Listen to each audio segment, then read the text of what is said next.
lovely to have you speak to us today about Bangladesh business and starting out with giving your perspective on what's going on and opportunities. Thanks. Super. The floor is yours. Thank you, Charlotte. Thank you so much for a lovely introduction. And thank you allowing me to speak here. Dear friends, hi to everyone, colleagues and friends, I say. What I do, I have some slides differently. Slides not important. I'll give you, walk through what Bangladesh can do. Before that, I want to take you 8 years back, so give you a little perspective where Bangladesh is, where it started, Bangladesh. So I think you can share the screen. Now it's better, I guess, whole screen. Very nice. Great. So this is the map. I mean, geography is nothing important for me, and history, I have no idea. But what I know, this is Bangladesh. What I'm bringing out this picture to give you back 8 years back. It could be been a country, including Pakistan, right? This is the way Islamabad up there, down there. This is the one Indo-Pak subcontinent in that time, before British came. It could have been one country. Then British came. They ruled 300 years. So 47 what's happened. Then Pakistan and Bangladesh, this country and this country become one country, and India became totally free from this trouble. So India could run from 47 and ahead. I'm sure you know the story better. I'm just giving the picture. So this is the way, the same country, can you imagine? It's a one country in between. It's the East Pakistan, they call it, and they got West Pakistan, they call it. And I'm not going through the history of slaughtering or whatever it is. What's happened with this divided, this country were more equal with Hindu and Muslim together. So because of this division, the Pakistan became a Muslim country, of course. So many of my friends, childhood friends, they have to leave from Bangladesh to India and the other way around. So Bangladesh became more focused in Islam and Muslim that way, which we are traveling for us today politically. Anyway, so 47, after 47, 71, 16 December, Bangladesh became free from Pakistan. You can see the market from there. So this country has not been so longer than, it's not been 50 years yet. I mean, so young country. So the strategically, you see the way, it's the middle of in a delta. And from here, Thailand or India or Sri Lanka is in a very strategic point. If you cover from this way all the way to Thailand or China, so you pass through Bangladesh, there's also a connectivity is there. And people are working on it. It's a fantastic place today for connectivity. All right, this is the Bangladesh. And you see the water, is the most of the country, 1/3 of country normally under the water. That's another story of this thing. Where delta is there, right? This is the place where you see the Royal Bengal tiger. You understand? This is a mangrove, a huge big area where India and Bangladesh are the same area. The Royal Bengal tiger can move around there. This is a good, fantastic place. Myself, if you want to know, is come from exactly somewhere there. Close to the delta. So where my family comes from, I've never been there.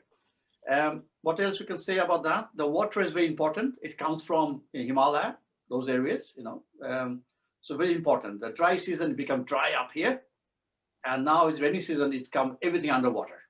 So there is a gate India has built up somewhere here. So they close it and they open it whenever they like. So we do have a problem with that issues politically, but they are very good friends, Pakistan, Bangladesh and India. That way they're talking all the time about it. Well, Bangladesh has two important things probably you might know. We have actually two Nobel Prize winner. One is 1913, where Bangladesh was not there. In that time it was in the Pak subcontinent. There was in Bengali literature, in Tagore, Rabindranath Tagore got the Nobel Prize. He is a Bengali speaker. That's what we call his Bangladeshi some way. In that time, these two countries was together, right? We were the same. So we can say, well, it's our poet. We read his poems still today. And the second one, the peace winner of the Nobel Prize, it was in 2013, Professor Yunus, who is the father or the founder of this micro lending, micro loan. Probably heard about that. So it is a little country, but at least there is some, Nobel Prize holder even from that little country. That's enough. The port area for business purpose, this is the main port area, Chittagong, Chattogram. And the second one is here. So where it's become more strategically, where India and Bangladesh working together with these port areas, where it makes it very easier between the countries. This is a, just a glance of things, a good thing or bad thing, I don't know. But anyway, 160 million people here. Probably it will be 170 million people very soon, or we are there. What else we can say? The money called Dhaka, the own money. Dhaka is there. Dhaka is the capital city. The population in Dhaka, it could be more. We never counted it, probably. In the bigger Dhaka is bigger population. All religions are there. They're mostly Muslims, as I told you in the historical, because all Hindus have to, most of Hindus have to leave the country because of that division between Pakistan and India in the British made it. Exports. Bangladesh is mostly exported over the country. The interesting thing you want to see here is that Germany is there, US is there, Canada is there. No, none of our Nordic countries there. And HM, one of the biggest importer from Bangladesh. But Sweden is not there because, the structure is different. Supply chain is different. Swedish companies, they produce it there, but they send it to Singapore, probably Hong Kong. It doesn't show in the statistic. That's everything. Same story in India, even, I guess, the export thing. I stand there because I said, Charlotte, we'll have some conversation later on. I give you what I can say more about the country. This is the prime minister. Same like in many other countries, it's a family-based politics. Her father was the founder of the country, or the leader. We call it father of the nation. So that party is still around there. And she is a prime minister for the last 10, 12 years. The good thing with this lady today, I can say that she is now in the chair of United Nations. They've decided to organize 49 vulnerable countries that have a climate crisis based on countries, 49 countries. And there's a committee. She is also the vice chairman of that chair.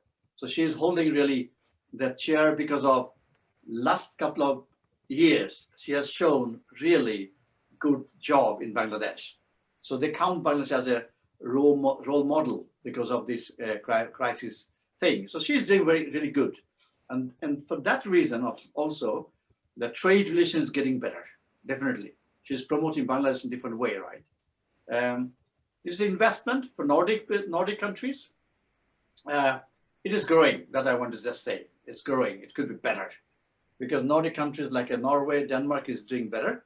Finland has very less business. Sweden has only import, not that much export, where we can do much more than we are doing today. Because India has I would say, 200 companies, Swedish companies probably, 300. Big number. Bangladesh has only 50 companies, around 50, 55 companies in Bangladesh. In China, on the other hand, probably 700 companies, Swedish companies there. So there is a gap where we can really introduce Bangladesh better. So this is some figures. The figures are not important for me to show. I don't want to reply figures, but this shows same thing. I guess you can see that in India too. Is a demographic population pyramid. This is what we see in India and in Bangladesh. The young generation, young people, young working force. It is bigger, these areas. So which is very good capital, good working force, educated people is growing there. There's a very good advantage for us if we use our Bangladeshi people, in sourcing the knowledge, at least the service sector. This will bring you to the penetration of internet. This is 2018. It is growing, and what I read, internet penetration in Bangladesh is bigger, very bigger today. It is just growing. It's a fantastic trend. I can imagine. I've not seen any person in Bangladesh when I visited last time don't carry any telephone. I mean, mobile phone. So there really is growing, which is very good opportunity for us in the internet sector. Bangladesh, we don't talk about IT. We don't talk about. I'll come back to the opportunities what you have. Anyway, this is one good thing to know. It's growing. this is also a good thing. The number of companies registered. The registration of new companies, entrepreneurs, is growing every year, yearly basis, which is a fantastic dynamic, I would say, in Bangladesh people. That we are more entrepreneur today. It's showing it. Here, I took this picture just to give you one flavor, China and Bangladesh, the labor cost. It could be used India too. If you compare with India and Bangladesh, Bangladesh is still cheaper. It depends on where you are in India, of course. It depends on what business you are in. But between China and Bangladesh, definitely Bangladesh is cheaper. What that has shown also now, companies like Toyota, Mitsubishi, they are trying to move their part of business, part of production units. They're looking for Bangladesh market now. They're already producing telephone. Some Walton is already there. They're starting this business, which has never been there before. So now China is growing with the price. I'm sure you're following that. The price is going up. And now they're finding new areas, and Bangladesh is picking up there in many ways. It's a good opportunity for Bangladesh, at least getting new technologies from only ready-made garments business. So that's a risky thing, of course. Well, and why you choose Bangladesh? When I've been seeing these points, I mean bullet points, you can copy it, you can Google it, you can find more of them. But it says same when I talk about India. Probably I would say that more or less same stories, even some other countries. The good thing with Bangladesh, the first point is the economic growth. 15 years, 8.8. It were around the 8 last year. Just recently, I read it yesterday or day before yesterday. The IMF announced the new growth things in the whole world, but Bangladesh actually the third number country. I was shocked. I said something wrong there. It can be true. The best performance in a GDP growth, Bangladesh is to third. So it says something. They are not doing 1 year. It is not like where I started the journey in India when I saw China at that time. China's development was like this, zigzag. It has never been like this. India also like zigzag like this.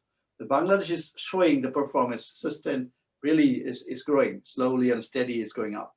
So that's the way the economy is getting really better shape. Strategic, I mentioned that it is in the middle of India, Myanmar, and Thailand. It's a really center point somewhere with their port and things like that. The young force I mentioned, and a growing population. Well, competitive labor cost, of course, is an advantage today. At least to stay many more years, I'm sure about that. And the foreign investment, where Bangladesh today is really offering very good facilities there for the investors. Like if you have the economy zones, now they have around 100 economy zones where you get these facilities that you produce there for export, you get export, it's called the tax-free, and when you import for export, you also get tax-free. So it's a huge cash flow thing. The interesting thing, we in Nordic region, we're not interested about it. We never heard about it. We are not producing anything there. We're only producing the garments industry, that's all. But other industries, definitely there's opportunities to take the advantage of these facilities government are really offering today for investors. Trade agreements with other countries is growing. Europe has good relation with Bangladesh. England historically, US has a really good relation. Recently, they are signed many contracts or bilateral relations and trade. But in our point of view from Sweden, I know that we are struggling with the CEDA country or not. That we're struggling here. It is a CEDA country. As a poor country, we're treating them like that way. We from my business point of view, my council point of view, trying to make it a trade country. It is, but not from Sweden perspective. Officially, we are not saying like that. And of course, there's other one, increase the number of internet users. This is fantastic. I can say today the Bangladesh goal, if they have 12 millions or 15 million people working in the garments industries, ready-made garments industries, the government has known that now when they will leave this list, development countries list, the United Nations, you know that there is a list called list development countries, right? Charlotte, you know better. So that Bangladesh is going to graduation from there, 2024. When they lift that list, so it means they will not get that facilities they're getting today from Europe or some other countries. So they have to find some other way tackle that gap, the ready-made garments industries.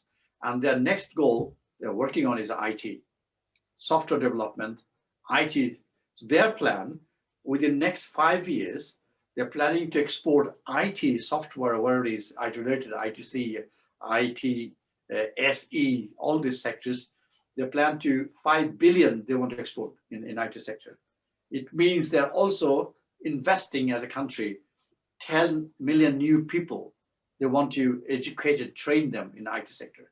That's the one sector we should have a look on it, at least. IT related. It's not IT doesn't mean SDG related, green technology related, health tech, what do we call it? Everything is ended with IT. So IT is one of the real opportunity, definitely, in Bangladesh. Bangladesh also developing their food processing industry, the jute. The jute, one of the famous thing Bangladesh is producing.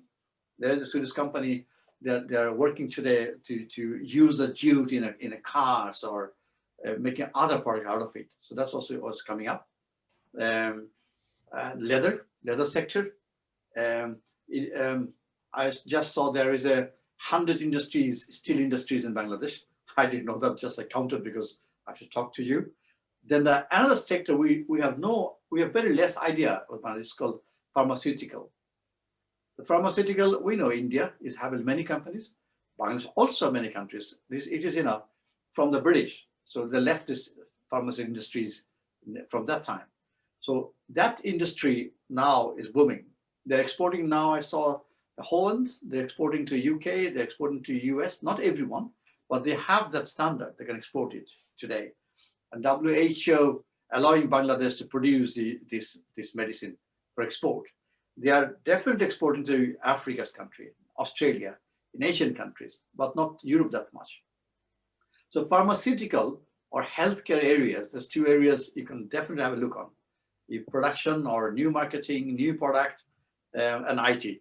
So pharmaceutical, IT, health sector, you can count on if you're not working with these ready-made garments.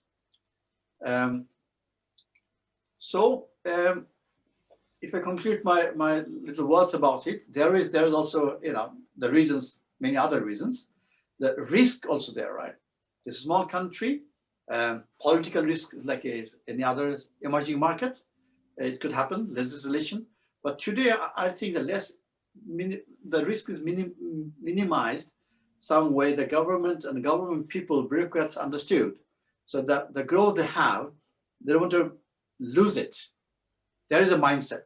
Whatever happens, they want to keep up this momentum, export thing, producing thing. So I think everybody, they like it. But for us as a business people, if you try to go to Bangladesh, a new market, I will definitely suggest that minimize the risk. Do your homework, understand the culture, how it works. You know that. As a consultant, we know that. Each and every country has a different cultural background. The more we understand that, more easy for us to get in new markets. So that's why I just written here, homework and market entry strategy definitely is I would say it's must before you lose your money, because there are a lot of other challenges there. So there is a council, as Charlotte said, is a Sweden Bangladesh Business Council. It has started 2012, and I'm the founder of it, with many other hands, definitely. And it's growing. We have around 60 members today. Well, it's a good crowd of people. Everybody has the ambition to do something with Bangladesh. I think I stand there for a few words, some questions if I have. Okay, Thank you we for have listening. Thank you very much, Mizanur.